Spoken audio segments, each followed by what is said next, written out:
दुकाना खुलवाओ, तुसीं भी पहुंचे हो, किहों जिहा सपोर्ट मिलदा या तुसीं सपोर्ट करोगे, दुकाना खुलवाओगे? नहीं देखो बिल्कुल नहीं करांगे। ਅਸੀਂ ਆਪਣੇ ਜਾਨ ਮਾਲ ਦੀ ਸੁਰੱਖਿਆ ਖੁਦ ਕਰਾਂਗੇ। ਮੈਂ ਕਿਸਾਨ ਭਰਾਵਾਂ ਦਾ ਧੰਨਵਾਦ ਕਰਦਾ ਵਾਂ ਜਿਨ੍ਹਾਂ ਨੇ ਅੱਜ ਐਲਾਨ ਕੀਤਾ ਸੀ ਵੀ ਅਸੀਂ ਵਪਾਰ ਵਰਗ ਦੇ ਨਾਲ ਆ, ਦੁਕਾਨਾਂ ਖੁਲਵਾਵਾਂਗੇ, ਲੇਕਿਨ ਅਸੀਂ ਪ੍ਰਸ਼ਾਸਨ ਦੇ ਨਾਲ ਆ। ਕਿਉਂਕਿ ਅੱਜ ਅਗਰ ਅਸੀਂ ਦੁਕਾਨਾਂ ਖੋਲ੍ਹਦੇ ਆ, ਧੱਕੇ ਨਾਲ ਖੋਲ੍ਹਦੇ ਆ ਤੇ ਆਪਣੇ ਆਪ ਦੇ ਪਰਚੇ ਵੀ ਨਹੀਂ ਕਰਾਉਣਾ ਚਾਹੁੰਦੇ ਤੇ ਆਪਣੀ ਜਾਨ ਵੀ ਬਚਾਉਣਾ ਚਾਹੁੰਦੇ ਆ। ਕਿਉਂਕਿ ਇਸ ਟਾਈਮ ਜੋ ਬਿਮਾਰੀ ਦੇ ਹਾਲਾਤ ਬਣ ਚੁੱਕੇ ਨੇ, ਸਾਡੇ ਲੋਕਾਂ ਨੂੰ ਘਰਾਂ ਦੇ ਵਿੱਚ ਬੈਠ ਕੇ ਹੀ ਸੁਰੱਖਿਅਤ ਰਹਿਣਾ ਪਊਗਾ।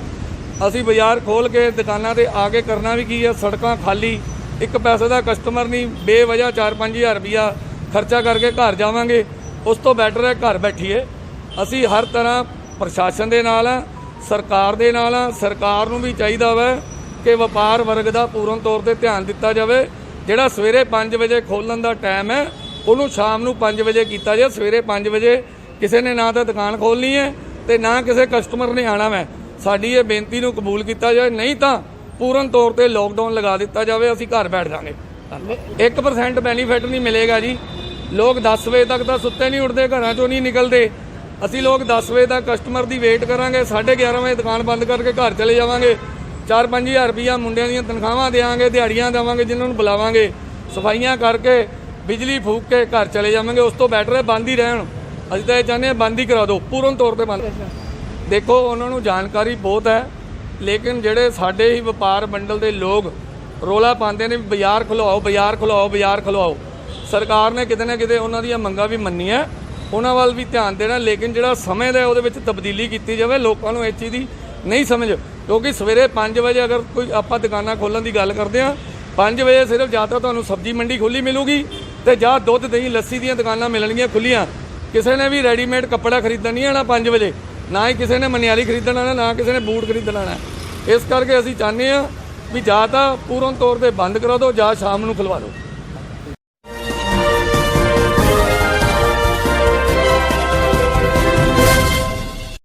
ਕਿੰਨਾ ਘੈਂਟ ਵਿਚਾਰਾ ਮਿਹਨਤ ਕਰਦਾ, ਨਿੱਕਾ ਜਿਹਾ, ਬਹੁਤ ਕਿਊਟ ਆ ਵੀਰੇ ਤੂੰ। ਆ ਲੈ ਮੈਨੂੰ ਦੇ ਦੇ ਇੱਕ, ਲਵ ਯੂ ਆ ਤੇਰੇ ਨਾਲ ਯਾਰ। ਹੈ 150 ਦਮਾ 150 ਆ ਗਿਆ ਤੇਰੇ ਕੋਲੇ? ਅੱਛਾ ਚੱਲ 50 ਦੇ ਰੱਖਣਾ, ਰੱਖਦਾ ਜੀ। ਥੈਂਕ ਯੂ, ਬਹੁਤ ਵਧੀਆ ਲੱਗਿਆ, ਤੂੰ ਮਿਹਨਤ ਕਰਦਾ ਦੇਖ ਕੇ। ਠੀਕ ਆ, ਕਿੱਥੇ ਰਹਿਣਾ ਤੂੰ? ਮੈਂ ਛੋਟੀ ਅਪੋਲ। ਠੀਕ ਆ, ਫਿਰ ਇੱਥੇ ਕਿਵੇਂ ਆਉਣਾ ਵਾ ਤੂੰ ਇਕੱਲਾ ਹੀ? ਹਾਂ। ਕਿ ਛੱਡ ਕੇ ਜਾਂਦਾ ਤੈਨੂੰ ਕੋਈ? ਹੈ ਕਾਹਦੇ ਤੇ ਆਉਣਾ? ਉਹ ਇਹਨਾਂ ਦੇ ਚੈਨਲ ਤੇ ਲੱਗੀ ਨਹੀਂ ਯਾਰ। ਉਹ ਪਾਪਾ ਹੀ ਮੈਂ ਛੱਡਿਆ ਉਹਨੂੰ ਪਿੱਛੇ ਆ, ਜਾਣਦੇ ਨਾ ਜਾਣਦੇ।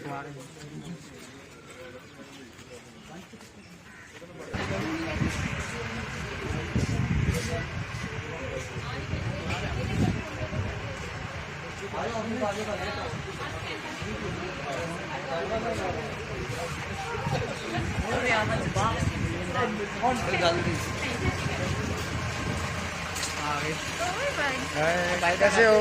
हाय कैप्टन साहब, कितना ट्राई कर रहा गुड गुड गुड। पीछे पीछे पीछे इंटरव्यू नहीं दे रहा मैंने। डरता है ना तू? नहीं डरता नहीं है ऐसा।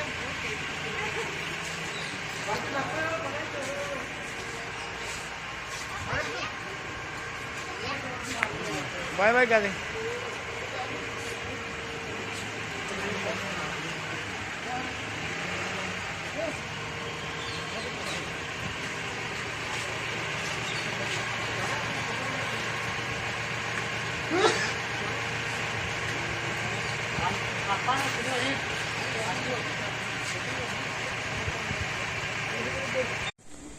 ਆਪਾਂ यार गेम किसी को नहीं करना, ठीक है?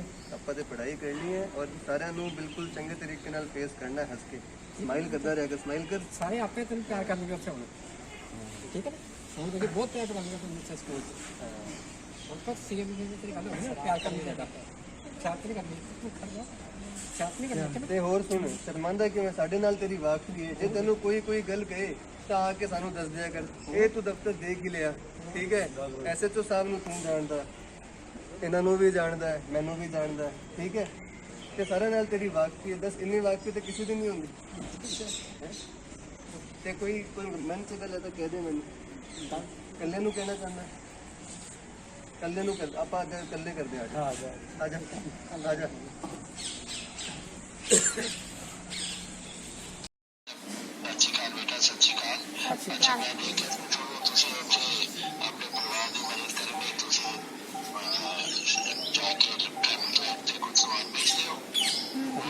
ਹਾਂਜੀ।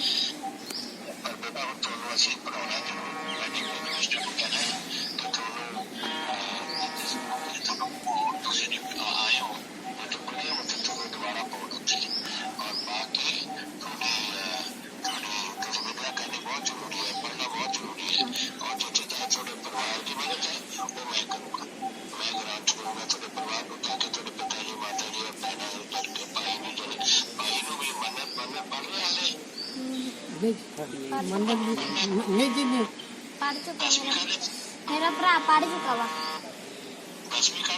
ਨਹੀਂ ਨੌਵੀਂ ਚ ਤੱਕ 9ਵੀਂ ਤੱਕ ਕੀਤੀ ਆ ਬਸ ਉਹਨੇ।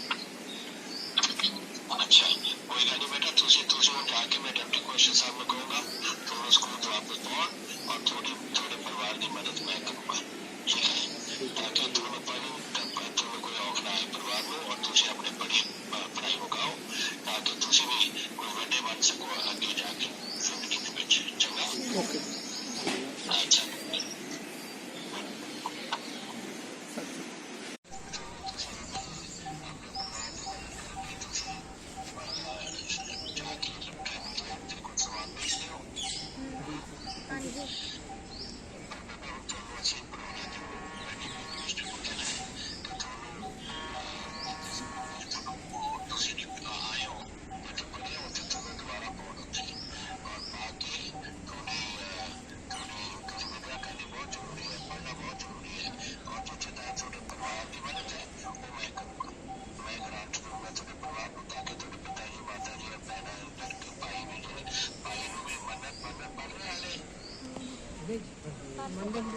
ਨਹੀਂ ਜੀ ਨਹੀਂ ਪੜ੍ਹ ਚੁੱਕਾ ਮੇਰਾ ਭਰਾ ਪੜ੍ਹ ਚੁੱਕਾ ਵਾ। ਨਹੀਂ ਨੌਵੀਂ ਚ ਤੱਕ 9ਵੀਂ ਤੱਕ ਕੀਤੀ ਆ ਬਸ ਉਹਨੇ।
जी मैडम की कहना चाहते हैं किस तरह के प्रबंध ने सिविल अस्पताल सिविल हस्पताल एक 150 ਬੈਡਡ ਆਈਸੋਲੇਸ਼ਨ ਫੈਸਿਲਿਟੀ ਹੈ ਕੋਵਿਡ ਪੋਜ਼ਿਟਿਵ ਮਰੀਜ਼ਾਂ ਲਈ ਤੇ ਇਹਦੇ ਵਿੱਚ ਸਾਡੇ ਕੋਲ 16 ਬੈਡਸ ਲੈਵਲ 3 ਦੇ ਨੇ ਜਿਹੜੇ ਕਿ ਵੈਂਟੀਲੇਟਰ ਬੈਡਸ ਹੁੰਦੇ ਨੇ ਤੇ ਜਿਹੜੇ ਰਿਮੇਨਿੰਗ ਬੈਡਸ ਹੈ ਉਹ ਲੈਵਲ 2 ਦੇ ਨੇ ਤੇ ਇਸ ਟਾਈਮ ਤੇ ਸਾਡੇ ਕੋਲ 125 120 ਇਹਨੇ ਕੋਵਿਡ ਪੋਜ਼ਿਟਿਵ ਮਰੀਜ਼ ਹਰ ਟਾਈਮ ਦਾਖਲ ਰਹਿੰਦੇ ਹਨ ਤੇ ਜਿਨ੍ਹਾਂ ਚੋਂ ਬਹੁਤ ਸਾਰੇ ਜਿਹੜੇ ਹੈਗੇ ਆ ਉਹ ਠੀਕ ਹੋ ਕੇ ਚਲੇ ਗਏ ਆ ਪਰ ਅਨਫੋਰਚੂਨੇਟਲੀ ਮਰੀਜ਼ ਜਿਹੜੇ ਸਾਡੇ ਕੋਲ ਲੇਟ ਆਉਂਦੇ ਹਨ ਜਿਹੜੇ ਪਹਿਲਾਂ ਘਰ ਬੈਠ ਕੇ ਸਿੰਪਟਮਸ ਹੁੰਦੇ ਆ ਟੈਸਟ ਨਹੀਂ ਕਰਵਾਉਂਦੇ ਲੇਟ ਆਉਂਦੇ ਹਨ ਤੇ ਉਹ ਇਸ ਤਰ੍ਹਾਂ ਦੀ ਹਾਲਤ ਵਿੱਚ ਹੁੰਦੇ ਹਨ ਕਿ ਉਹਨਾਂ ਨੂੰ ਅਸੀਂ ਬਚਾ ਨਹੀਂ ਪਾਉਂਦੇ ਜਿਸ ਕਾਰਨ ਅਨਫੋਰਚੂਨੇਟਲੀ ਡੈਥ ਵੀ ਹੋ ਰਹੀਆਂ ਹਨ ਆਕਸੀਜਨ ਸੰਬੰਧੀ ਸਾਡੇ ਕੋਲ ਆਕਸੀਜਨ ਜਨਰੇਸ਼ਨ ਪਲਾਂਟ ਹੈਗਾ, ਜਿਹਦੇ ਚੋਂ ਤਕਰੀਬਨ 135 ਸਿਲੰਡਰ ਪਰ ਡੇ ਉਸ ਪਲਾਂਟਸ 'ਚੋਂ ਜਨਰੇਟ ਹੁੰਦੇ।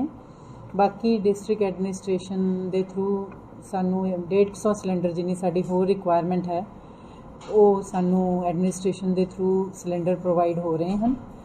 ਤੇ ਮਰੀਜ਼ਾਂ ਨੂੰ ਆਕਸੀਜਨ ਦੀ ਕੋਈ ਡਿਮਾਂਡ, ਕੰਜ਼ੰਪਸ਼ਨ ਐਂਡ ਡਿਮਾਂਡ ਦਾ ਅਸੀਂ ਪੂਰਾ ਧਿਆਨ ਰੱਖਦੇ ਹਨ ਤੇ ਬਿਲਕੁਲ ਵੀ ਵੇਸਟੇਜ ਨਾ ਹੋਵੇ ਇਸ ਸੰਬੰਧੀ ਵੀ ਪੂਰਾ ਧਿਆਨ ਰੱਖਿਆ ਜਾਂਦਾ ਹੈ। ਕਮੀ ਤਾਂ ਨਹੀਂ ਮੈਡਮ ਆਕਸੀਜਨ ਦੀ?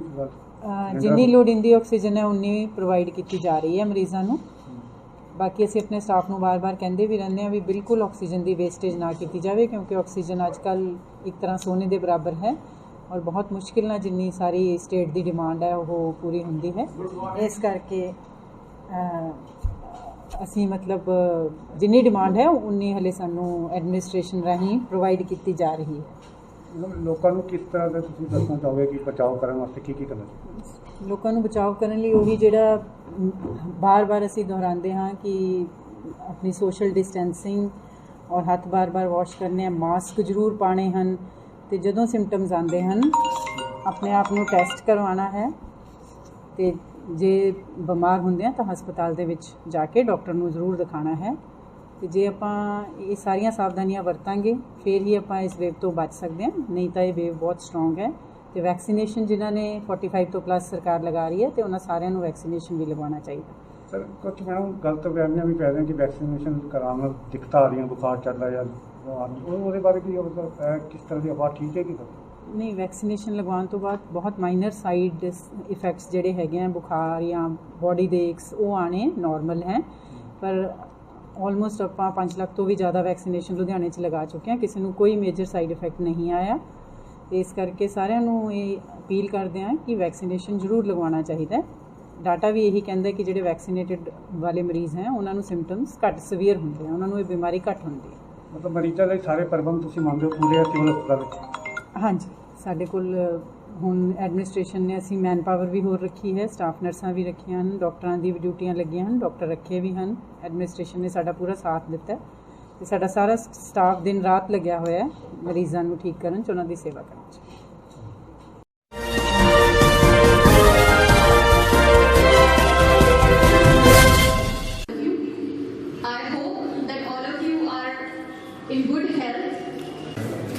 ਦੱਸਿਆ ਗਿਆ ਵੀ ਪਹਿਲੀ ਡਾਕਟਰ ਨੂੰ ਉਹਦਾ ਪ੍ਰੋਵਾਈਡ ਕਰਦੇ ਸਭ ਕੁਝ ਸਾਡੇ ਕੋਲ ਹੈਗਾ। ਇਹਦੇ ਵਿੱਚ ਕੋਈ ਨਹੀਂ, ਸਾਡੀ ਡਿਊਟੀ ਆਫ ਆਪਰਚੁਨਿਟੀ ਮੈਨੂੰ ਲੱਗਦਾ ਕਿ ਆ ਰਿਹਾ ਸ਼ਾਤੀ ਜੋ ਦਾ ਜਿਹਨੇ ਸਾਡੇ ਆਪਰਚੁਨਿਟੀ ਮਿਲੀ ਲੱਗੀ ਸੀ, 2 ਵੀ ਉਸਨੇ ਹੈਗੀ ਹੈ। ਉਸ ਦਾ ਮਕਸਦ ਇਹ ਹੈ ਕਿ ਜੋ ਵੀ ਕਾਰਪੋਰੇਸ਼ਨ ਦੁਆਰਾ ਕੋਵਿਡ ਨੂੰ ਲੈ ਕੇ ਵੱਖ-ਵੱਖ ਇਹ ਪੰਜਾਬ ਕਾਰਪੋਰੇਸ਼ਨ ਵੱਲੋਂ ਸਾਡੀ ਇੱਕ ਡਿਊਟੀ ਨਵੀਂ ਹੋਰ ਲਾਈ ਗਈ ਹੈ, ਲੇਕਿਨ ਕਿ ਬਹੁਤ ਹੀ ਕੋਵਿਡ ਪੇਸ਼ੈਂਟ ਨੂੰ ਕਾਉਂਸਲਰ ਹੋਣਾ ਸੁਣੀ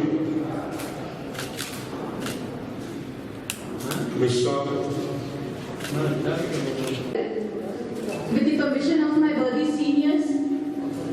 So can we start the interaction today? ਨਾ ਸਭ ਕੁਝ ਮੇਰਾ ਕਾਉਂਸਲਰ ਕਹਿੰਦੇ ਮੇਰੇ ਮੀਡੀਆ ਦੇ ਕਹਾ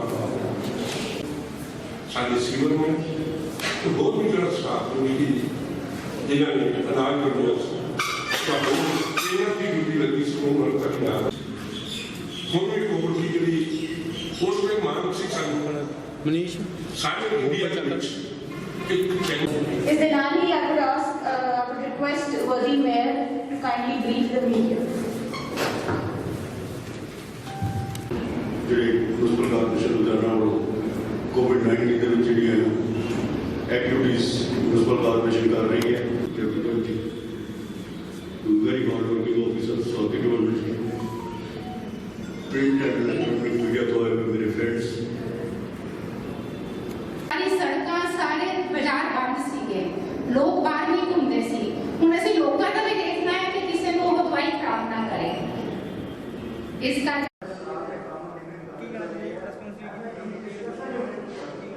ਅੱਜ ਜਿਹੜੀ ਪ੍ਰੈਸ ਕਾਨਫਰੰਸ ਸੀ ਉਹ ਮੇਨਲੀ ਤਾਂ ਬੇਸ ਸੀ ਕਿ ਜੋ ਸਾਡੀ ਮਿਊਨਿਸਪਲ ਕਾਰਪੋਰੇਸ਼ਨ ਸਾਡੇ ਚੇਅਰਮੈਨ ਕਾਰਪੋਰੇਸ਼ਨ ਕਮਿਸ਼ਨਰ ਪ੍ਰਦੀਪ ਸੱਭਲਵਾਲ ਜੀ ਦੀ ਅਧਿਕਸ਼ਤਾ 'ਚ ਕਮੇਟੀ ਬਣੀ ਹੈਗੀ ਆ ਕਿ ਕੋਈ ਵੀ ਜਿਹੜੀ ਕੋਵਿਡ ਦੇ ਨਾਲ ਡੈਥ ਹੁੰਦੀ ਆ ਉਸ ਬਾਡੀ ਦੀ ਬੇਕਦਰੀ ਨਾ ਹੋਵੇ। ਉਹਦੇ ਲਈ ਅਸੀਂ ਲਗਾਤਾਰ ਰਿਵਿਊ ਮੀਟਿੰਗਸ ਵੀ ਕਰਦੇ ਹਾਂ। ਇੱਕ SOP ਵੀ ਬਣਾਈ ਗਈ ਹੈ ਜਿਹਦੇ ਵਿੱਚ 5 ਡਿਪਾਰਟਮੈਂਟ ਨਾਲ ਇਨਵੋਲਵ ਹੈਗੇ ਆ। ਫੋਰੈਸਟ ਆਫਿਸਰ ਸਾਡੇ ਜੁਆਇੰਟ CP ਐਲਨ ਚੇਲੀਅਨ ਸਰ ਔਰ ਸਾਡੇ ਗੈਸ ਏਜੰਸੀ ਦੇ ਨੁਮਾਇੰਦੇ DFSCs ਔਰ ਸਾਡੇ ਕਾਰਪੋਰੇਸ਼ਨ। ਉਹਦੇ ਵਿੱਚ ਅਸੀਂ ਇਹ ਕੀਤਾ ਹੈਗਾ ਕਿ ਜਿਹੜੀ ਵੀ ਕੋਈ ਕੋਵਿਡ ਦੀ ਡੈਥ ਹੁੰਦੀ ਆ ਉਹਦੇ ਲਈ ਐਂਬੂਲੈਂਸ ਪ੍ਰੋਵਾਈਡ ਕਰਾਣੀ, ਪ੍ਰੋਪਰ ਉਹਨੂੰ ਕ੍ਰਮੇਸ਼ਨ ਗਰਾਊਂਡ ਤੇ ਟਾਈਮ ਲੈ ਕੇ ਦੇਣਾ। ਔਰ ਜੇ ਕੋਈ ਫੈਮਿਲੀ ਸੰਸਕਾਰ ਨਹੀਂ ਕਰਨਾ ਚਾਹੁੰਦੀ ਤਾਂ ਅਸੀਂ ਆਪਣੇ ਲੈਵਲ ਤੇ ਸਾਡੇ ਕਾਰਪੋਰੇਸ਼ਨ ਦੇ ਜਿਹੜੇ EMPLOYE ਕਰਦੇ ਆ ਉੱਥੇ PP ਕਿਟਸ ਜਿਹੜੇ ਸੰਸਕਾਰ ਕਰਦੇ ਆ ਉਹਨਾਂ ਨੂੰ ਮੁਹੱਈਆ ਕਰਾਉਣੀਆਂ, ਸੈਨੀਟਾਈਜੇਸ਼ਨ ਲਈ ਲਿਕੁਇਡ ਮੁਹੱਈਆ ਕਰਾਉਣਾ ਉਹ ਸਾਡੀ ਡਿਊਟੀ ਹੈਗੀ ਹੈ। ਮੈਂ ਤੁਹਾਡੇ ਸਾਰਿਆਂ ਦੀ ਤਰਫ ਤੋਂ ਇਹ ਅਪੀਲ ਕਰਦੀ ਹੈਗੀ ਆ ਸਾਰੇ ਲੁਧਿਆਣੇ ਵਾਸੀਆਂ ਨੂੰ, ਕਿਤੇ ਵੀ ਕੋਈ ਪ੍ਰੋਬਲਮ ਆਉਂਦੀ ਹੈਗੀ ਆ, ਜੇ ਕੰਟਰੋਲ ਰੂਮ ਨੰਬਰ ਵਰਕਿੰਗ 'ਚ ਨਹੀਂ ਹੈ, ਕੋਈ ਬੈੱਡ ਮੈਨੇਜਮੈਂਟ ਸਿਸਟਮ ਤੁਹਾਨੂੰ ਸਹੀ ਤਰੀਕੇ ਨਾਲ ਸਮਝ ਨਹੀਂ ਆ ਰਿਹਾ ਤਾਂ ਤੁਸੀਂ ਕਾਰਪੋਰੇਸ਼ਨ ਦੇ ਕਿਸੇ ਵੀ ਆਫੀਸਰ ਨੂੰ, ਸਾਡੇ ਲੋਕਾਂ ਨੂੰ, ਮੇਅਰ ਸਾਹਿਬ ਨੂੰ, ਮੰਤਰੀ ਸਾਹਿਬ ਦੇ ਆਫਿਸ ਦੇ ਵਿੱਚ ਜਿਹੜੇ ਜਾਂ ਤੁਹਾਡੇ ਪਬਲਿਕ ਨੁਮਾਇੰਦੇ ਆ, ਕਾਉਂਸਲਰ ਹੈ, ਉਹਨਾਂ ਨੂੰ ਅਪਰੋਚ ਕਰੋ। ਆਪਾਂ ਚੀਜ਼ਾਂ ਨੂੰ ਨੈਗੇਟਿਵ ਲੈਣ ਦੀ ਬਜਾਏ ਜਿੰਨੀ ਮੈਕਸਿਮਮ ਪੋਸੀਬਲ ਹੈਲਪ ਲੋਕਾਂ ਦੀ ਹੋ ਸਕਦੀ ਹੈ ਉਹ ਕਰੀਏ। ਅੱਜ ਜਿਹੜੀ ਅਸੀਂ ਤੁਹਾਡੇ ਰੂਬਰੂ ਹੋ ਰਹੇ ਹਾਂ, ਇਸ ਕਰਕੇ ਹੋ ਰਿਹਾ ਵੀ ਸਾਰੇ ਸ਼ਹਿਰ ਨੂੰ ਜਿਵੇਂ ਪਹਿਲੀ ਫੇਸ ਆਇਆ ਸੀ ਤਾਂ ਉਹਨੂੰ ਸੈਨੀਟਾਈਜ਼ ਕੀਤਾ ਗਿਆ ਸੀ। ਹੁਣ ਵੀ ਜਿਹੜੀ ਕਾਰਪੋਰੇਸ਼ਨ ਦੀ ਡਿਊਟੀ ਹੈ ਪੂਰੀ ਅਸੀਂ ਡਿਊਟੀ ਤਨਦੇਹੀ ਨਾਲ ਨਿਭਾ ਰਹੇ ਹਾਂ ਔਰ ਲੱਗੇ ਹਾਂ। ਸਾਰੇ ਸ਼ਹਿਰ ਵਾਸੀਆਂ ਨੂੰ ਅਸੀਂ ਅਪੀਲ ਕਰਦੇ ਹਾਂ ਐਜ਼ ਏ ਕਾਰਪੋਰੇਸ਼ਨ ਦੇ ਹੈੱਡ ਹੋਣ ਦੇ ਨਾਤੇ ਕਮਿਸ਼ਨਰ ਸਾਹਿਬ ਬੈਠੇ ਨੇ, ਮੇਰਾ ਮਮਤਾ ਅਸੀਂ ਬੈਠੇ, ਡਾਕਟਰ ਜੱਟ ਸਵਾਤੀ ਜੀ ਬੈਠੇ ਹੈ। ਮਿਸ਼ਨ ਫਤਿਹ ਜੋ ਸਾਡੇ CM ਸਾਹਿਬ ਦਾ, ਸਾਡੀ ਪੰਜਾਬ ਗੌਰਮੈਂਟ ਦੀ ਸੋਚ ਹੈ, ਸਾਡੇ ਲੋਕਲ ਬੋਡੀ ਮੰਤਰੀ ਬ੍ਰਹਮਿੰਦਰ ਜੀ, ਇੱਥੇ ਦੇ ਸਾਡੇ ਮੰਤਰੀ ਆਸ਼ੂ ਜੀ, MP ਸਾਹਿਬ, ਸਾਰੇ MLA ਸਾਹਿਬਾਨ ਦੀ ਵੀ ਇਹਦੇ 'ਤੇ ਅਸੀਂ ਨੱਥ ਪਾਣੀ ਹੈ ਕੋਵਿਡ ਤੇ ਬਗੈਰ ਸ਼ਹਿਰੀਆਂ ਦੇ ਸਹਿਯੋਗ ਤੋਂ ਅਸੀਂ ਨੱਥ ਨਹੀਂ ਪਾ ਸਕਦੇ। ਤੁਹਾਡੇ ਮੀਡੀਆ ਦੇ ਥਰੂ ਅਸੀਂ ਰਿਕੁਐਸਟ ਕਰਦੇ ਹਾਂ ਵੀ ਸੋਸ਼ਲ ਡਿਸਟੈਂਸ ਬਣਾ ਕੇ ਰੱਖਣ, ਬਿਲਕੁਲ ਆਪਣਾ ਕੰਮ ਜੋ ਗਾਈਡਲਾਈਨ ਹੈ ਉਹਦੇ ਮੁਤਾਬਕ ਕਰਨ। ਕਾਰਪੋਰੇਸ਼ਨ ਦੀ ਜੋ ਡਿਊਟੀ ਹੈ ਸਾਰੇ ਸ਼ਹਿਰ ਨੂੰ ਸੈਨੀਟਾਈਜ਼ ਕਰਨਾ, ਸਾਰਿਆਂ ਨੂੰ ਅਸੀਂ ਸੈਨੀਟਾਈਜ਼ ਉੱਥੇ ਕਰਾਂਗੇ। ਜਿਨ੍ਹਾਂ ਦੇ ਘਰ ਕੋਵਿਡ ਦੇ ਪੇਸ਼ੈਂਟ ਆ ਉਹਨਾਂ ਦਾ ਬਿਲਕੁਲ ਅਸੀਂ ਸਮਾਨ ਪਰਚੇਜ ਕਰ ਲਿਆ ਹੋਇਆ, ਬੈਗ ਲੈ ਲਏ ਹੋਏ, ਉਹਨਾਂ ਦਾ ਵੱਖਰਾ ਸੈਪਰੇਟ ਨਾਲ ਜਾ ਕੇ ਡੰਪ 'ਤੇ ਜਾਏਗਾ, ਉਹਦਾ ਸਪਰੇਅ ਕੀਤਾ ਜਾਏਗਾ ਜੋ ਉਹਦਾ ਨਾਸ਼ ਕੀਤਾ ਜਾਏ। ਉਸਦੇ ਨਾਲ ਇੱਕ ਐਕਸਟਰਾ ਡਿਊਟੀ ਐਡਮਿਨਿਸਟ੍ਰੇਟਰ ਲੈਵਲ 'ਤੇ ਸਾਡੇ ਪੰਜਾਬ ਗੌਰਮੈਂਟ ਨੇ ਸਾਡੀ ਲਾਈ ਹੈ ਸੰਸਕਾਰਾਂ ਦੀ, ਜਿਹਦੇ ਬਲਕਿ ਅੱਜ ਅਸੀਂ ਤੁਹਾਨੂੰ ਮੇਨ ਦੱਸਿਆ ਉਹ 10 ਬੱਚੇ ਅਸੀਂ ਜਿਹੜੇ ਕੋਈ ਅੱਜ ਦੇ ਟਾਈਮ ਪੇਰੈਂਟਸ ਵੀ ਬੱਚੇ ਵੀ ਭੱਜ ਰਹੇ ਆ ਆਪਣੇ ਨਜ਼ਦੀਕੀਆਂ ਦਾ ਸੰਸਕਾਰ ਕਰਨ ਲਈ ਔਰ ਕਾਰਪੋਰੇਸ਼ਨ ਦੀ ਡਿਊਟੀ ਲੱਗੀ ਹੈ। ਮੈਨੂੰ ਮਾਣ ਹੈ ਸਾਡੇ ਕਮਿਸ਼ਨਰ ਸਾਹਿਬ ਤੇ ਤਾਸ਼ੀ ਸਵਾਤੀ ਜੀ ਤੇ ਵੀ ਉਹ ਬੱਚਿਆਂ ਤੇ ਜਿਨ੍ਹਾਂ ਨੂੰ ਕੋਈ ਅੱਜ ਹੱਥ ਨਹੀਂ ਲਾ ਰਿਹਾ ਉਹਨਾਂ ਦਾ ਸੰਸਕਾਰ ਮਿਊਨਿਸਪਲ ਕਾਰਪੋਰੇਸ਼ਨ ਲੁਧਿਆਣਾ ਆਪਣੇ ਲੈਵਲ 'ਤੇ ਕਰ ਰਹੀ ਹੈ, ਜਿਹੜੀ ਕਿ ਗੌਰਮੈਂਟ ਨੇ ਸਾਡੀ ਡਿਊਟੀ ਲਾਈ ਹੈ। ਅਸੀਂ ਤਨਦੇਹੀ ਨਾਲ ਨਿਭਾਵਾਂਗੇ। ਸਾਰੇ ਸ਼ਹਿਰ ਵਾਸੀਆਂ ਨੂੰ ਅਸੀਂ ਯਕੀਨ ਦਿਵਾਉਂਦੇ, ਅਸੀਂ ਸਾਡੇ ਉਹ ਬੱਚੇ ਨਹੀਂ ਕਿਤੇ ਭੱਜਣਗੇ। ਠੀਕ ਹੈ, ਉਹਨਾਂ ਨੇ ਜਿਵੇਂ ਹੁਣੇ ਮਮਤਾ ਦੱਸਿਆ ਇੰਸ਼ੋਰੈਂਸ ਕੋਵਿਡ ਦੀ ਰਿਕਵਰੀ ਉਹ ਇੰਸ਼ੋਰੈਂਸ ਵੀ ਉਹਨਾਂ ਬੱਚਿਆਂ ਦੀ ਕਰਾਵਾਂਗੇ ਔਰ ਪੰਜਾਬ ਗੌਰਮੈਂਟ ਤੋਂ ਪਰਮਿਸ਼ਨ ਲੈ ਕੇ ਅਸੀਂ 10 ਦੇ 10 ਬੱਚਿਆਂ ਨੂੰ ਸਰਕਾਰੀ ਜੌਬ ਵੀ ਦੇ ਦਿੱਤੀ ਆ। ਕਿਉਂ ਪਿਛਲੇ ਉਹ ਸਾਲ ਤੋਂ ਸੰਸਕਾਰ ਕਰ ਰਹੇ ਸੀ ਔਰ ਉਹਨਾਂ ਦੀ ਡਿਮਾਂਡ ਬਿਲਕੁਲ ਜੈਨੂਇਨ ਸੀ। ਸਾਡੀ ਗੌਰਮੈਂਟ ਨੇ ਉਹ ਮੰਨ ਲਿਆ, 10 ਬੱਚਿਆਂ ਨੂੰ ਸਰਕਾਰੀ ਜੌਬ ਵੀ ਦੇ ਦਿੱਤੀ ਹੈ। ਮੈਂ ਧੰਨਵਾਦ ਕਰਦਾ ਆਪਣੇ CM ਸਾਹਿਬ ਦਾ, ਲੋਕਲ ਬੋਡੀ ਮੰਤਰੀ ਦਾ, ਖਾਸ ਕਰ ਭਾਰਤ ਭੂਸ਼ਣ ਆਸ਼ੂ ਜੀ ਦਾ ਔਰ ਤੁਹਾਡੇ ਲੋਕਾਂ ਦੇ ਥਰੂ ਸਾਰੇ ਸ਼ਹਿਰ ਵਾਸੀਆਂ ਨੂੰ ਅਪੀਲ ਕਰਦਾ ਔਰ ਇਸ ਕੋਵਿਡ ਦੀ ਮਹਾਮਾਰੀ ਬਿਮਾਰੀ ਨੂੰ ਜਿਹੜੀ ਕਿ ਸੈਕੰਡ ਫੇਜ਼ 'ਚ ਆਈ ਹੈ ਇਹਨੂੰ ਖਤਮ ਕਰਨ ਲਈ ਜੋ ਗਾਈਡਲਾਈਨ ਸਰਕਾਰ ਦਿੰਦੀ ਹੈ, ਹੈਲਥ ਡਿਪਾਰਟਮੈਂਟ ਦਿੰਦਾ, ਉਹ ਗਾਈਡਲਾਈਨ ਜ਼ਰੂਰ ਮੰਨੋ। ਵਾਸਤਾ ਰੱਬ ਦਾ ਇਸ ਨੂੰ ਆਪਾਂ ਖਾਤਮਾ ਕਰਨਾ ਔਰ ਕਾਰਪੋਰੇਸ਼ਨ ਵੱਲੋਂ ਅਸੀਂ ਸਾਰੇ ਸ਼ਹਿਰ ਵਾਸੀਆਂ ਨੂੰ ਗਰੰਟੀ ਜਿੱਥੇ ਸਾਡਾ ਕੰਮ ਹੈ ਡਿਵੈਲਪਮੈਂਟ ਦਾ ਕੰਮ ਕਰਨਾ, ਉਹਦੇ ਨਾਲ ਨਾਲ ਸਾਰੇ ਸ਼ਹਿਰ ਨੂੰ ਸਾਫ਼ ਰੱਖਣਾ। ਜਿਹੜੀ ਵੀ ਡਿਊਟੀ ਸਾਡੀ ਗੌਰਮੈਂਟ ਲਾਏਗੀ ਅਸੀਂ ਤਨਦੇਹੀ ਨਾਲ ਨਿਭਾਵਾਂਗੇ। ਜੈ ਹਿੰਦ।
ਜਿੰਨਾ ਇਹਨਾਂ ਨੇ ਬਚਾਓ ਕਰਨਾ ਹੁੰਦਾ ਪਬਲਿਕ ਦਾ ਉਹ ਆਪ ਕਰਕੇ ਚਲਾਉਂਦੇ ਨੇ ਇਹ ਆਪਣੇ ਸਾਹਮਣੇ ਇੱਕ ਪਾਸੇ ਖਾਣ ਹੋਰ ਨਾਲ ਗੱਡੀ ਦਿੱਲੀ ਦੀ ਆ ਨਾ ਇਹ ਐਸਾ ਨਹੀਂ ਉਹ ਸੰਖਿਆ ਕਿੱਥੇ ਦੀ ਆ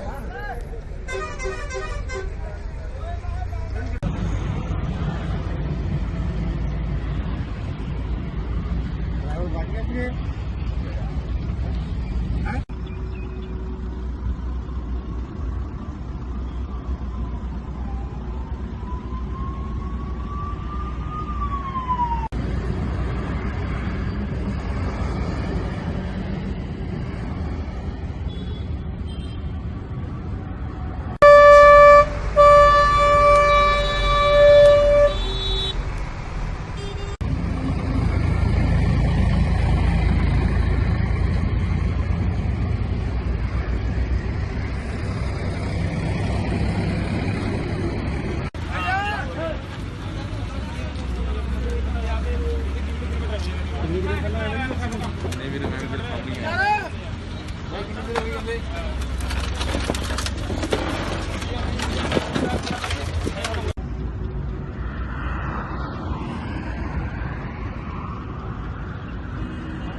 ਇਹ ਕਰੀਬ 12 ਵਜੇ ਜੀ ਇੱਕ ਐਂਬੂਲੈਂਸ ਸੀ ਯੂਪੀ ਨੰਬਰ ਦੀ ਯੂਪੀ 23800832 ਇਹ ਸਰਹੰਦ ਸਾਈਡ ਜਾ ਰਹੇ ਸੀ ਖੰਨੇ ਤੋਂ ਜਦੋਂ ਭਾਦਲੇ ਕੋਲ ਜਿਹੜਾ ਪੁਲ ਸੀ ਚੜ੍ਹੇ ਉੱਥੇ ਇੱਕ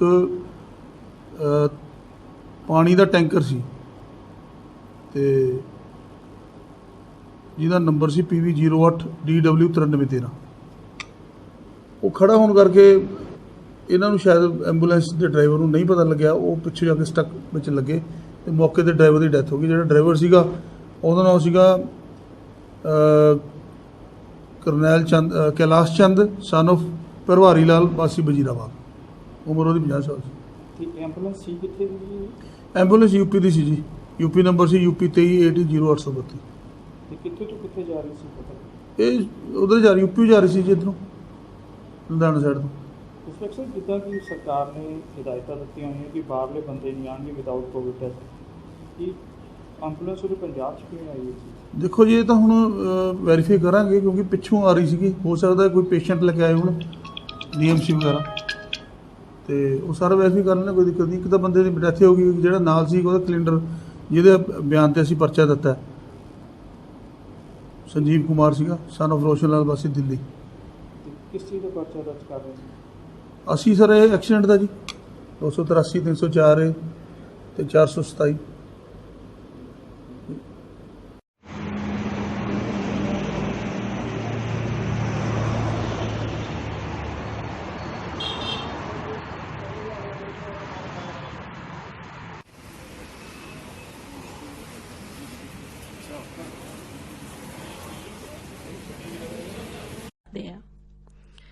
ਤੇ ਕੋਵਿਡ ਦੇ ਨਾਲ ਹੀ ਜੁੜੀ ਇੱਕ ਗੱਲਬਾਤ ਹੈ ਜਿਸ ਦੇ ਵਿੱਚ ਬਹੁਤ ਡਿਟੇਲ 'ਚ ਜਾਣਕਾਰੀ ਇਹ ਗੱਲਬਾਤ ਕੀਤੀ ਹੈ ਡਾਕਟਰ KK ਤਲਵਾੜ ਦੇ ਨਾਲ ਜਿਹੜੇ ਕਿ ਐਡਵਾਈਜ਼ਰ ਨੇ ਮੁੱਖ ਮੰਤਰੀ ਪੰਜਾਬ ਦੇ ਹੈਲਥ ਐਂਡ ਮੈਡੀਕਲ ਸਰਵਿਸਿਜ਼ ਤੋਂ doctor KK Talwar corona vaccination ਦੇ ਨਾਲ ਜੁੜੀ ਹੋਈ ਤੇ ਆਓ ਸੁਣਦੇ ਹਾਂ।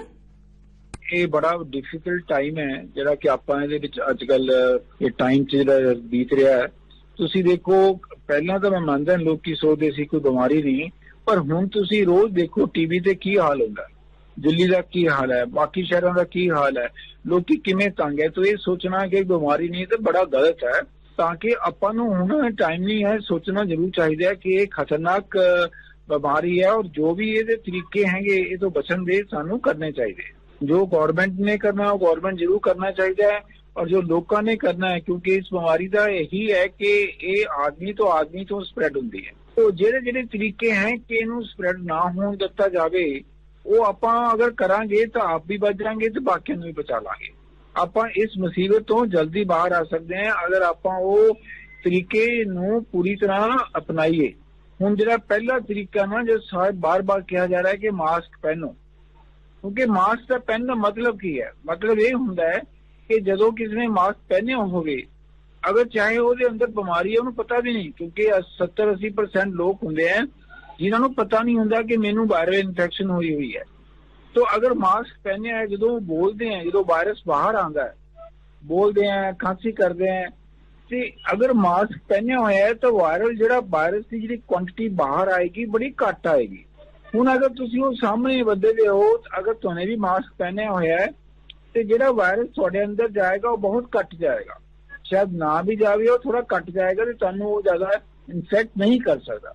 इस करके मास्क का जो यूज करना है, ये बीमारी से एक तरह की ताही इनू कहा गया है कि ये तो सोशल वैक्सीन है।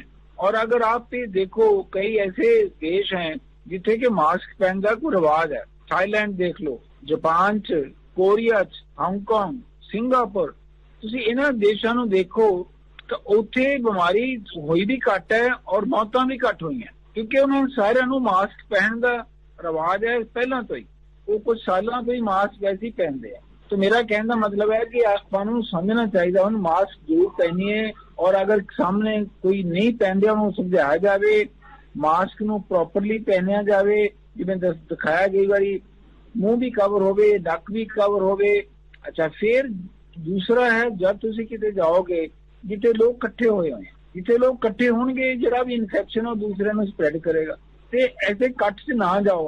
तां रेस्ट्रिक्शनां कीतियां गईयां ताकि कट ना होवे, तां इहनूं स्प्रेड नूं बचाया जाए। सो ये जिहड़े कुछ तरीके अजकल हैंगे भी बचन दे वास्ते, स्प्रेड नूं बचाउण वास्ते आपां नूं सारिआं नूं करना चाहिए। हाँ, दूसरी इशू ये है कि जैसे पता है कि बड़ी बीमारी फैल रही है और एकदम फैल रही है, अगर किसी नूं थोड़ा बहुता बुखार हुंदा है तो अपने आप नूं टेस्ट करा लवे, पक्का तो पता लग जाए कि है बीमारी या नहीं है।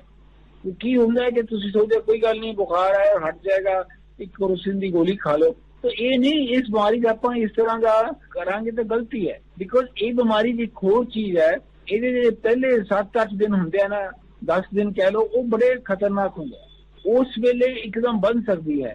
तो अगर आप पता लग जाएगा, प्रिकॉशन लवांगे, जो भी ये वास्ते थोड़ी बहुत दवाई है वो करांगे और मॉनिटर करांगे, तो अपने आप नूं वो सीरियस स्टेज तो बचा सकांगे और ताकि बच जावांगे। तो ये बीमारी ने जो कुछ है, जल्दी टेस्ट कराने दा, मास्क पहन दा, ये, और अगर किसी नूं आप मिले हो, पता लगता है कि उन्होंने कोविड हो गया, क्योंकि तुसीं उन्होंने मिले और हो सकता तुहानूं भी ना इन्फेक्शन, अपना एज ए प्रोफिलैक्टिक टेस्ट करा लेना चाहिए। 4-5 दिन के अंदर अंदर इन्फेक्शन हो सकती है, 4-5 दिन बाद अपना टेस्ट कराओ, नेगेटिव आंदा है, तुहानूं टेंशन नहीं होएगी, तुसीं भी तुहानूं इन्फेक्शन नहीं है। तो ये प्रिकॉशनां सोसाइटी नूं लेनियां चाहिदियां। बाकी तो जिहड़ा हैगा किसी ने इन्फेक्शन हो जाए, ਉਹਦੇ ਵਿੱਚ गवर्नमेंट जो भी है ਉਹਦਾ ਕੀ करना है, मेरा ख्याल है कदे पहला इस तरह कदे कोई ऐसी बीमारी नहीं हुई जिन्नी गवर्नमेंट ने एफर्ट की है। राइट फ्रॉम जिहड़े घर च बैठे हैं, जिन्होंने ਅਸੀਂ कहने होम आइसोलेशन, 70-80% लोग होंगे हैं, उन्हों का पूरा ध्यान रखा जा रहा है, घरे उन्होंने दवाइयां दी जा रही हैं, जिहड़े गरीब हैं बेचारे उन्होंने खाना भी किट प्रोवाइड की जा रही है, फिर उन्होंने टैलीफोन से रोज कॉन्टैक्ट होंदा है ताकि किसी को अगर ऑक्सीजन कोई घट रही है बॉडी के विच एकदम हस्पताल च पहुंचाया जाए। तो मेरा ख्याल ये सारे तरीके तो चल रहे हैं, अनलैस आपां वो प्रिकॉशन लवांगे जिहदे नाल ये बीमारी रुक सकती है, आपां नूं मेहनत करनी चाहिए है, सोचना चाहिए है ताकि इस बीमारी तो जल्दी जल्दी आपां बाहर आइए। साइंटिस्ट ने कहा सी अगर सारी दुनिया मास्क पहन लेना तो 1 महीने के अंदर अंदर ये बीमारी जमीन च चली जाएगी। सो मेरा एक कहने का मतलब है कि जो ये प्रिकॉशन है बहुत जरूरी है, आपां सारिआं नूं करनियां चाहिदियां। इसी तरीके नाल आपां इस बीमारी तो, इस खतरनाक टाइम तो बाहर आ सकते हैं। वैक्सीनेशन एक तरीका है जिहड़ा कि इम्यूनिटी बॉडी च करेगा, जिसदे नाल असीं इस बीमारी तो बच सकते हैं।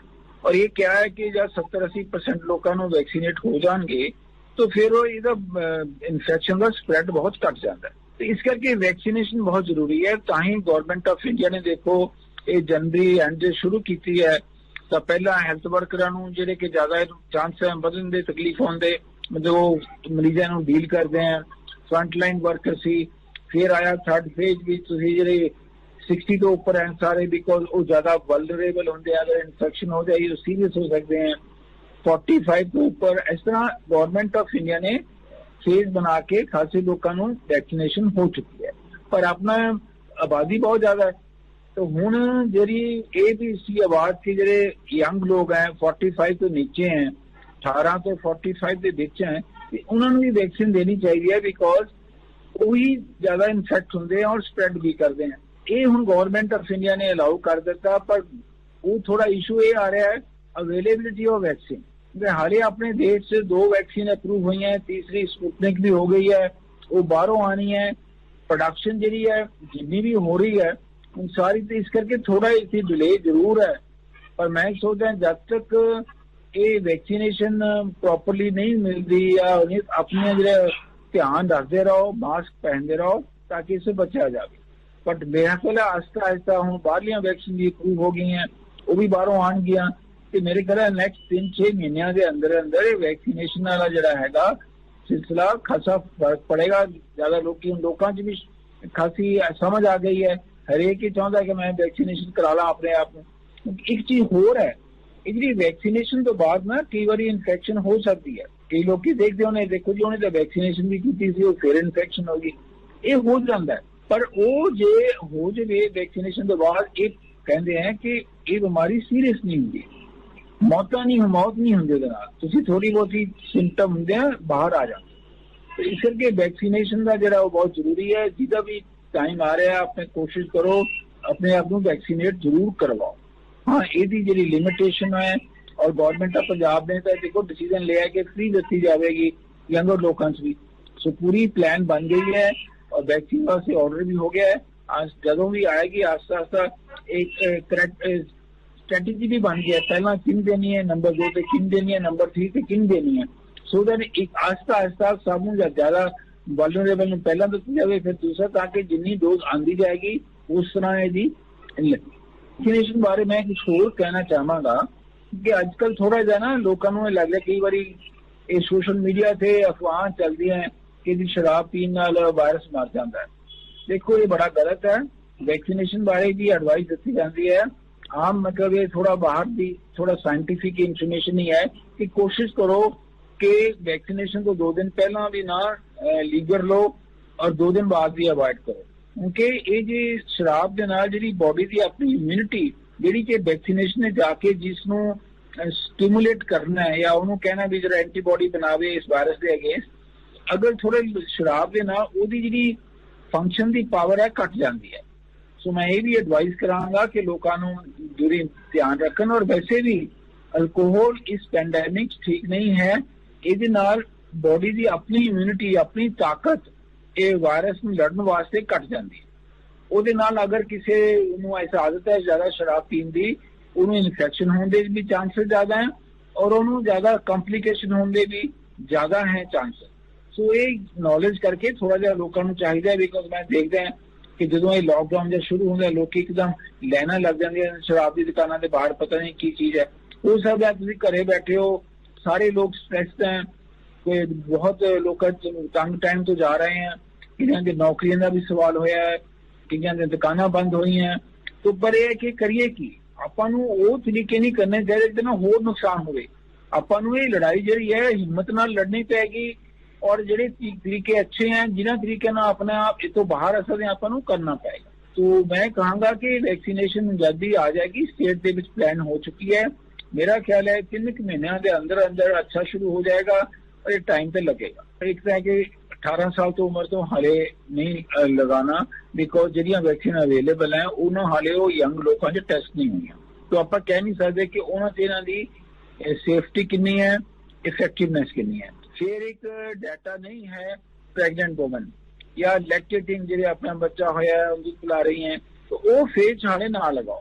एक चौथा हुंदा है कि जिन्होंने ना कोई कई लोगों को कोई ऐसी ड्रग की एलर्जी होंदी है, ਅਸੀਂ कहने एनाफिलैक्सिस, वो बहुत कई बार सीरियस हो सकता है। किसी ने ड्रग पेंसिलिन का इंजेक्शन लगे होवे, वो एकदम ब्लड प्रेशर फॉल कर जाता है, कुछ इस तरह दी कॉम्प्लीकेशन होंदी कई लोगों दी। उन्होंने भी कई बार एडवाइस पर अपने डॉक्टर नालों सलाह करन कि मैं लगा सकता नहीं लगा सकता। तो यही थोड़े जो लोग हैं जिन्हों का हाले वैक्सीन को अवॉइड करने वाली गल है, बाकी सारा वैक्सीनेशन कर लेना चाहिए। कल बहुत बहुत शुक्रिया। देखिए मीडिया का बहुत इस ताकत होती है, आप लोगों को ये जरूर समझाओ कि जो करना है हम करें और घबराए नहीं। घबराने से कुछ नहीं, हमें पैनिक नहीं होना, ਆਪਾਂ ਇਹਨਾਂ ਲੜਾਈ ਨੂੰ ਪੂਰੀ ਤਰ੍ਹਾਂ ਲੜਨਾ ਹੈ और आई एम श्योर आप सब ਸਾਰੇ ਜਿੱਤਾਂਗੇ, ਫਤਿਹ ਹੋਏਗੀ ਸਾਡੀ। ਜੀ, ਇਹ ਸਨ doctor K Talwar, adviser to CM health and medical services. ਔਰ ਜਦੋਂ ਇਹਨਾਂ ਦੀ ਗੱਲ ਸੁਣੀ ਤਾਂ ਡਾਕਟਰ ਕੇ ਤਲਵਾੜ ਨੇ ਇੱਕ ਗੱਲ ਜਿਹੜੀ ਦੱਸੀ ਉਹ ਸਾਡੀ ਇਨਫੋਰਮੇਸ਼ਨ ਨੌਲੇਜ ਲਈ ਵੀ, ਕਿ ਜਿਹੜੇ ਮੁਲਕਾਂ ਦੇ ਵਿੱਚ ਮਾਸਕ ਵੈਸੇ ਹੀ ਪਾ ਕੇ ਰੱਖਦੇ ਆ ਉੱਥੇ ਕਰੋਨਾ ਆਇਆ ਤੇ ਜ਼ਰੂਰ, ਪਰ ਬੜੀ ਛੇਤੀ ਉਹਨਾਂ ਨੇ ਉਸ ਦੇ ਉੱਤੇ ਲਗਾਮ ਪਾ ਲਈ। ਮਾਸਕ ਕਿੱਡਾ ਜ਼ਰੂਰੀ ਹੈ। ਉਹਨਾਂ ਕਿਹਾ ਕਿ 1 ਮਹੀਨਾ ਜੇ ਪੂਰੀ ਦੁਨੀਆ ਹੀ ਮਾਸਕ ਲਾ ਲਵੇ ਨਾ ਤਾਂ ਸ਼ਾਇਦ ਇਹ ਮਹੀਨੇ ਦੇ ਅੰਦਰ ਹੀ ਬਿਮਾਰੀ ਖਤਮ ਹੋ ਸਕਦੀ ਹੈ। ਤੇ ਸੋ ਅਸੀਂ ਇਸ ਜਾਣਕਾਰੀ ਨੂੰ ਪੱਲੇ ਬੰਨ੍ਹ ਲੈਣਾ ਹੈ। ਜਦੋਂ ਵੀ ਘਰੋਂ ਬਾਹਰ ਨਿਕਲਣਾ ਹੈ ਅਸੀਂ ਮਾਸਕ ਪਾ ਕੇ ਨਿਕਲਣਾ ਹੈ। ਇਹ ਨਾ ਹੋਵੇ ਕਿ ਸਾਨੂੰ ਘਰਾਂ 'ਚ ਵੀ ਮਾਸਕ ਪਾ ਕੇ ਬਹਿਣਾ ਪਵੇ। ਬਸ ਥੋੜੀ ਦੇਰ ਦੀ ਇਹ ਗੱਲ ਹੈ। ਜੇਕਰ ਅਸੀਂ ਸਾਰੀਆਂ ਹਦਾਇਤਾਂ ਗਾਈਡਲਾਈਨਸ ਪੂਰਨ ਤੌਰ ਤੇ ਮੰਨ ਲੈਂਦੇ ਹਾਂ ਔਰ ਵੈਕਸੀਨੇਸ਼ਨ ਵੀ ਕਰਾਉਂਦੇ ਹਾਂ ਤੇ ਕਰੋਨਾ ਤੋਂ ਅਸੀਂ ਜਿੱਤ ਜਾਵਾਂਗੇ। ਤੇ ਕੋਵਿਡ ਦੇ ਨਾਲ ਹੀ ਜੁੜੀ ਇੱਕ ਗੱਲਬਾਤ ਹੈ ਜਿਸ ਦੇ ਵਿੱਚ ਬਹੁਤ ਡਿਟੇਲ 'ਚ ਜਾਣਕਾਰੀ ਇਹ ਗੱਲਬਾਤ ਕੀਤੀ ਹੈ ਡਾਕਟਰ ਕੇ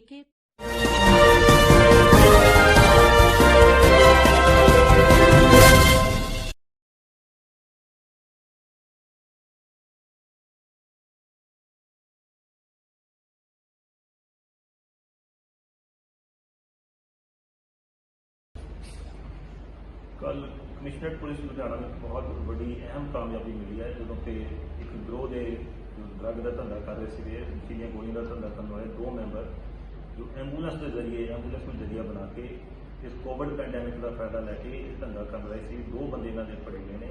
इन्हों को टोटल 1,33,500 गोलियां एंबूलेंस रिकवर हुई ने।